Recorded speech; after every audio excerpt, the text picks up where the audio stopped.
Hello बच्चों, स्वागत है आपका हमारे यूट्यूब चैनल गुरुकुल हिंदी साहित्य में। बच्चों, आज हम इस पद्यांश को जो हमारे राष्ट्रकवि मैथिली शरण गुप्त द्वारा रचित महाकाव्य साकेत से लिया गया है। इस कैकई अनुताप से साकेत से कैकई अनुताप नामक शीर्षक से उद्धृत है। बच्चों, इस पद्यांश में कैकई के पश्चाताप की कथा वर्णित है। इस पद्यांश में कैकई द्वारा किए गए पश्चाताप की कथा है, जिसमें कैकई जी क्या कहती हैं बच्चों, आइए देखते हैं। बस मैंने इसका बाह्य मात्र ही देखा, दृढ़ हृदय न देखा, मृदुल गात्र ही देखा।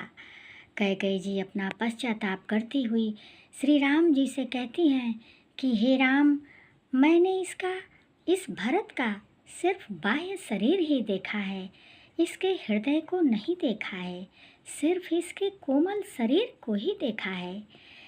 परमार्थ से परिपूर्ण इसके हृदय को नहीं देखा है। इसीलिए तो मैंने इससे स्वार्थ साधना चाहा। इस कारण ही तो है आज यह बाधा, इस कारण ही कि जिसे मैंने समझ नहीं पाया है इस भरत को, इसीलिए तो आज मैं इतनी बड़ी बाधा में पड़ी हुई हूँ। युग युग तक चलती रहे कठोर कहानी, रघुकुल में भी थी एक अभागिन रानी। युग युग तक इस संसार में यही कठोर कहानी चलती रहेगी कि रघुकुल में भी एक अभागिन रानी थी।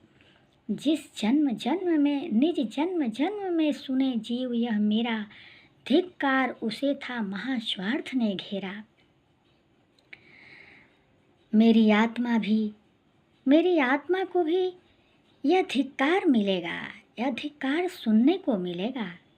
मेरी आत्मा को भी यह जन्म जन्मांतर तक यह धिक्कार सुनने को मिलेगा कि उस रानी कैकई ने महास्वार्थ में पड़कर कितना बड़ा कुकृत्य कर डाला। तो बच्चों, इस पद्यांश में मैं अपनी वाणी को यहीं विराम दे रही हूँ। अगले पद्यांश में मैं फिर आ रही हूँ। तब तक के लिए धन्यवाद।